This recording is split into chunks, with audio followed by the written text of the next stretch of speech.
Copa আমেরিকার group পর্বে নিজেদের প্রথম ম্যাচে কোস্টারিকার সঙ্গে গোল শূন্য ড্র করলেও দ্বিতীয় ম্যাচে কিন্তু ব্রাজিল ঠিকই জয় তুলে নিয়েছে। প্যারাগুয়ের বিপক্ষে ব্রাজিলের জয়টা ছিল 4-1 ব্যবধানে, যেটা ব্রাজিলকে কোপা আমেরিকার কোয়ার্টার ফাইনালে যাওয়ার পথটা সুগম করেছে। অর্থাৎ কোপা আমেরিকা যাওয়ার লড়াইয়ে ব্রাজিল কিন্তু টিকে আছে। ব্রাজিলের গ্রুপ গ্রুপ ডির বর্তমান যে পয়েন্ট টেবিল রয়েছে, সেই পয়েন্ট টেবিলে যে অবস্থা ব্রাজিল 2 নম্বর পজিশনে আছে, 3 নম্বর পজিশনে কোস্টারিকা, 4 নম্বর পজিশনে প্যারাগুয়ে।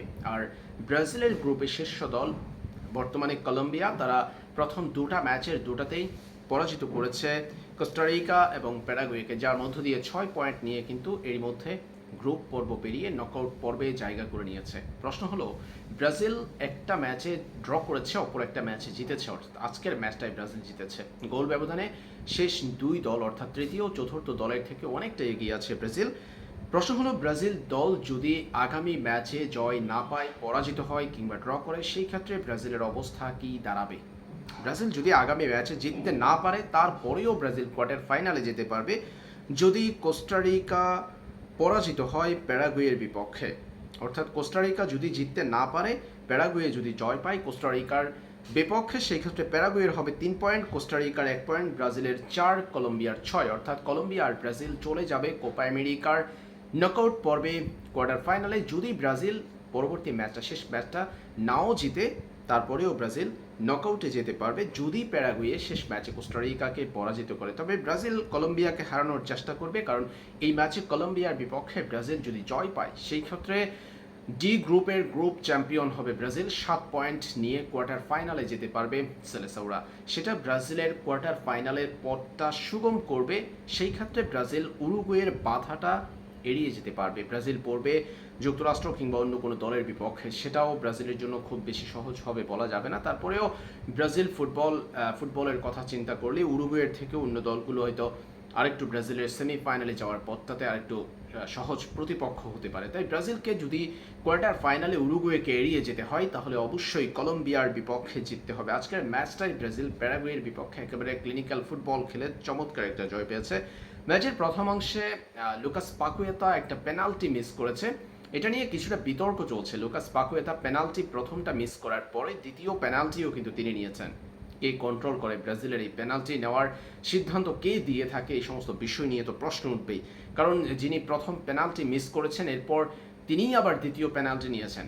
তিনি যদি প্রথম পেনাল্টিটা মিস না করতেন, তাহলে জয়ের ব্যবধানটা আরও বড় হতে পারত ব্রাজিল। সবচেয়ে বড় ব্যাপার হলো, লুকাস পাকুয়েতা প্রথম পেনাল্টিটা মিস করার পর দ্বিতীয় পেনাল্টি নিয়েছেন, যখন কিনা ভিনিসিয়াস জুনিয়র হ্যাট্রিকের সামনে দাঁড়িয়েছিল। দলটা সেরা তারকা একটা হ্যাট্রিক পাবে, সেটার জন্য সহায়তা করাটাই ছিল গুরুত্বপূর্ণ সতীর্থদের। তাই সেটা যদি করতে পারতো, তাহলে বোঝা যেত যে ব্রাজিলের ফুটবল দলটার, ফুটবল স্কোয়াডটার ভিতরে একটা ইউনিটি রয়েছে। কিন্তু লুকাস পাকুয়েতার যে স্বার্থপর দেখলাম, লুকাস পাকুয়েতা যেভাবে নিজে গোল করার জন্য একটা যে পেনাল্টিটা তিনি নিতেই হবে, তার পেনাল্টি থেকে গোল করতেই হবে, এ ধরনের একটা মনোভাব ছিল, সেটা আসলে দলকে কিছুটা দুর্বল করে তোলে। পিছন থেকে ভিনিসিয়াস জুনিয়র কিছু একটা বলছিলেন, দেখেছিলাম রড্রিগো গোয়েসও এ নিয়ে কথা বলছিলেন। গ্যালারিতে দর্শকরা তো লুকাস পাকুয়েতাকে দুইয়ে দিয়েছে রীতিমতো। কিন্তু সবকিছু উপেক্ষা করে কিন্তু তিনি ম্যাচের 65তম মিনিটে ব্রাজিলের চতুর্থ ও নিজের প্রথম গোলটি করেছেন লুকাস পাকুয়েতা। এদিকে সামাজিক যোগাযোগ মাধ্যমে একটা বিষয় ভাইরাল হয়ে পড়েছে, যেটা আমরা নেইমার জুনিয়রকে দেখেছি। তিনি নাকি গ্যালারি থেকে চিৎকার করছিলেন তিনিই পেনাল্টি নেবেন, কারণ এর আগের পেনাল্টিটা মিস করেছিল লুকাস পাকুয়েতা। যাই হোক, লুকাস পাকুয়েতার উচিত ছিল যে ভিনিসিয়াস জুনিয়রকে বলটা দেওয়া, এবং ভিনিসিয়াস জুনিয়র যদি এই জায়গাতে গোল করতে পারতেন, তাহলে ব্রাজিল জাতীয় দলের হয়ে একটা হ্যাট্রিক কিন্তু তার ঝুলিতে পড়তো। অর্থাৎ ব্রাজিল জাতীয় দলের হয়ে তার আজকে হ্যাট্রিকটা হয়ে যেত, এবং প্যারাগুয়ের বিপক্ষে তার যে গোল করে ব্রাজিলকে জিতিয়েছেন ভিনিসিয়াস জুনিয়র, সেটা আরও একটু চমৎকার হতো ভিনির জন্য। কারণ পুরো ম্যাচটাই কিন্তু ভিনিসিয়াস জুনিয়র ব্রাজিলের আক্রমণের নেতৃত্ব দিয়েছেন। ব্রাজিলের জয়ের কান্ডারি হিসেবে ভিনিকেই আমরা পুরো ম্যাচ জুড়ে পারফর্ম করতে দেখেছি। রড্রিগো গোয়েসও ছিল দুর্দান্ত, অন্যদিকে সেভিও ছিল অসাধারণ। তিনিও ম্যাচের 43তম মিনিটে ব্রাজিলের দ্বিতীয় গোলটি এসেছে তার মধ্য দিয়ে। বিচক্ষণ একটা ফরওয়ার্ড তিনি, রাফিনহার জায়গায় তাকে প্রথমার্ধে সুযোগ দেওয়া হয়েছে। তার বিচক্ষণতায় কিন্তু ব্রাজিল নিজেদের দ্বিতীয় গোলটার দেখা পেয়েছে। একেবারে সঠিক সময়ে সঠিক জায়গায় তিনি উপস্থিত ছিলেন। রড্রিগো গোল করতে ব্যর্থ হওয়ার পর সেই বলটা পেয়ে কিন্তু তিনি জালে প্রবেশ করিয়েছেন। প্রথম গোলটার কথা বলতে গেলে আমি বলবো এক কথাই দুর্দান্ত।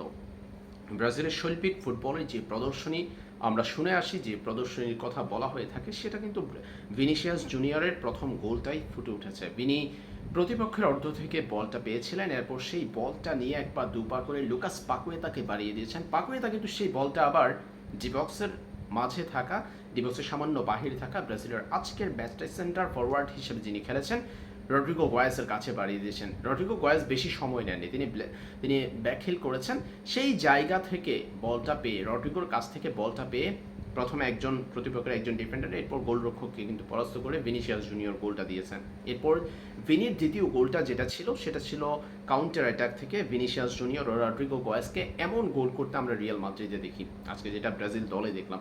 রড্রিগো ব্যর্থ হয়েছেন, প্রতিপক্ষের ডিফেন্ডার দ্বারা পরাস্ত হয়েছেন, গোলরক্ষক দ্বারা পরাস্ত হয়েছেন, সেই বল কিন্তু জালে প্রবেশ করিয়েছেন ভিনিসিয়াস জুনিয়র। এক কথায় দুর্দান্ত ভিনি, রড্রিগো, সেভিনিও এবং রাফিনহা, তারপর লুকাস পাকেতা, এদের নৈপুণ্য কিন্তু ব্রাজিল আজকে দারুণ একটা জয় পেয়েছে, যেটা ব্রাজিলের পরবর্তী ধাপে যাওয়ার জন্য পথটা সহজ করেছে। যাই হোক, কলম্বিয়ার বিপক্ষে ব্রাজিলকে পরীক্ষায় পড়তে হবে। কোস্টারিকাকে আজ 3-0 গোলে পরাজিত করেছে কলম্বিয়া। কলম্বিয়াকে হারাতেই হবে, না হারালে ব্রাজিল পড়বে উরুগুয়ের মুখে। এটা একটা বিশাল একটা সমস্যা হয়ে দাঁড়াবে যদি ব্রাজিল কলম্বিয়ার বিপক্ষে পরাজিত হয়। আর অপর ম্যাচে যদি প্যারাগুয়েকে হারিয়ে দেয় কোস্টারিকা, একটু গোলের ব্যবধান এদিক সেদিক হলে, 19-20 হলে কিন্তু ব্রাজিল গ্রুপ পর্ব থেকে এখনও বাদ পড়ার শঙ্কা রয়েছে। তাই যেমন ব্রাজিল আর না জিতলেও কোয়ার্টার ফাইনালে যেতে পারবে, ঠিক একইভাবে গ্রুপ পর্ব থেকে বাদ পড়ার সংখ্যাটা কিন্তু এখনও শতভাগ কেটে যায়নি। তাই কলম্বিয়ার বিপক্ষে ব্রাজিলের ম্যাচে জয়টা খুবই খুবই খুবই গুরুত্বপূর্ণ।